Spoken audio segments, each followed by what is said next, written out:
സ്വഭാവം മാറ്റിയില്ല. എന്താ പന്റെ ഉദ്ദേശം? ഇവിടെ ഒളിച്ചു താമസിക്കാൻ വന്നാണ് സുഖവാസ മാമാന്റെ പുരാണത്തിൽ ഞാൻ ഇവിടെ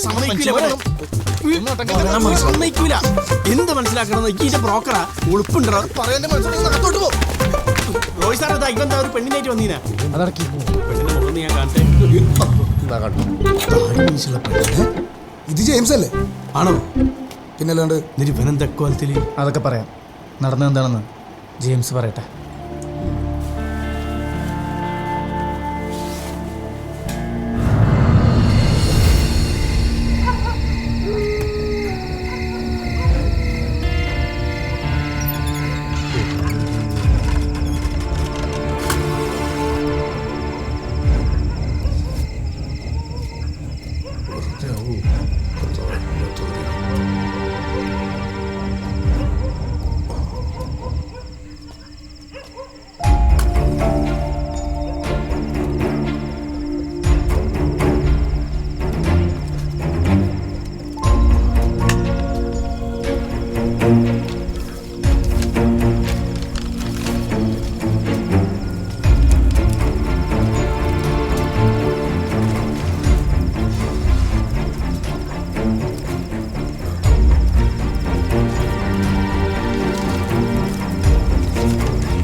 അന്നത്തെ പിടിവലിയുടെ ഇടയിൽ അവൻ്റെ പോക്കറ്റ് കയറിയിട്ട് കയ്യിൽ വന്നു.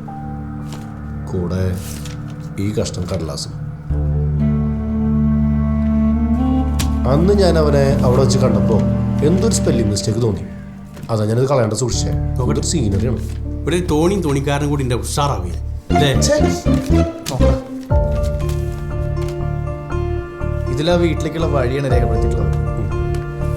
പപ്പ വീടിൻ്റെ പ്ലാൻ ഒരു കാര്യം ഉറപ്പാ, ഇതാരോ കൊട്ടേഷൻ കൊടുത്തിരിക്കണ കൊല്ലാനുള്ള കൊട്ടേഷൻ. കൊല്ലാനുള്ള കൊട്ടേഷനാണ് ഇതിൻ്റെ അകത്ത് കത്തിയല്ലേ വരയ്ക്കണ്ടേ?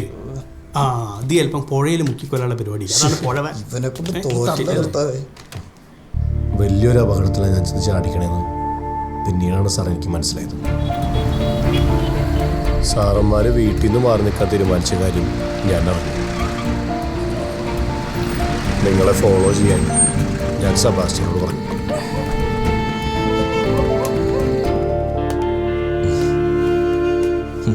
തെളിവുകളൊക്കെ എനിക്കെതിരാന്ന് എനിക്ക് മനസ്സിലായി. ഞാനൊരു കള്ളനല്ലേ സാറേ. ഞാൻ പറഞ്ഞ ആരെങ്കിലും വിശ്വസിക്കുമോ? അതാ ഞാൻ നടന്ന കാര്യങ്ങളൊക്കെ സെബാസ്റ്റ്യൻ്റെ അടുത്ത് പറഞ്ഞത്. അപ്പം ഞാനാ പറഞ്ഞത് എങ്ങനെയെങ്കിലും സാറന്മാരെ കണ്ടുപിടിച്ച് ഉള്ള കാര്യം തുറന്നു പറയാം. പിന്നെ വിഷ്ണു സാറ് എന്നെ കണ്ടുപിടിച്ച് അതിവിദഗ്ധമായി കുടുക്കിയ കാര്യം ഞാൻ ഡീറ്റെയിൽ ആയിട്ട് ഇവരോട് പറയണം. അതൊക്കെ സൗകര്യം പോലെ എല്ലാവരും പിന്നെ പറഞ്ഞോളാം. എന്നാലും കണ്ടുപിടിച്ചില്ല. നിങ്ങൾ ആളൊരു സംഭവം തന്നെ. അപ്പൊ എങ്ങനെ ജെയിംസ് സെബാസ്റ്റ്യനായിട്ട് പരിചയം? കഴിഞ്ഞ പ്രാവശ്യം ജയിലിൽ നിന്ന് ഇറങ്ങിയപ്പോൾ യാദൃശ്ചികമായിട്ട് പരിചയപ്പെട്ടതാ. വേറെ മുൻപരിചയമൊന്നുമില്ല. ജെയിംസിൻ്റെ കഥകളൊക്കെ എൻ്റെ അടുത്ത് പറഞ്ഞിട്ടുണ്ട്. ആൾക്ക് റിയൽ എസ്റ്റേറ്റിൻ്റെ പരിപാടിയാണ്. ജയിലിലോ? ജയിലിലല്ല, പുറത്ത്. ഈ പോര കൊടുക്കാറില്ല സാറേ. സാറന്ന് തന്നെ കീഴ്പ്പെടുത്തിയ വീടുണ്ടല്ലോ, അതൊരു അമേരിക്കക്കാരൻ ഇവനെ വിൽക്കാൽപ്പിച്ചതായിരുന്നു. അപ്പൊ നിങ്ങൾ തമ്മിൽ ഫൈറ്റ് ഒക്കെ നടന്ന് അതൊന്നും കാണാൻ പറ്റില്ല. അത് നന്നായി.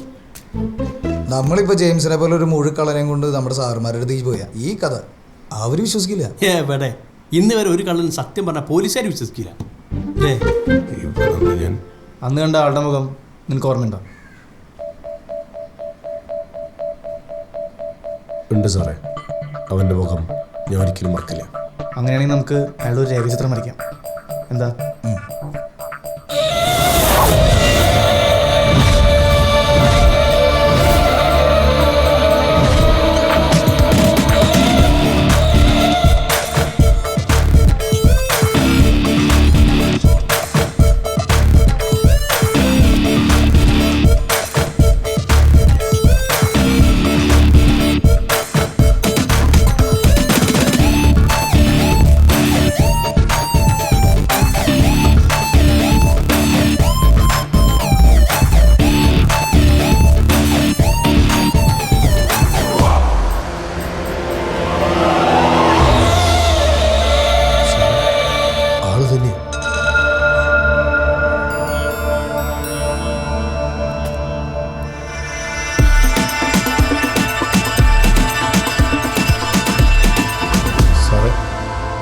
ഞാൻ പലപ്പോഴായി 10-16 വർഷം ജയിലിൽ കിടന്നിട്ടില്ല. പക്ഷേ ഇന്നേ വരെ ജയിലിൻ്റെ അകത്തും പുറത്തും ഇതുപോലെ ഒരാളെ ഞാൻ കണ്ടിട്ടില്ല. ഒരു കാര്യം ഉറപ്പാണ്, ഇയാൾ ഈ ലിമിറ്റിലൊന്നുള്ള ആളല്ല.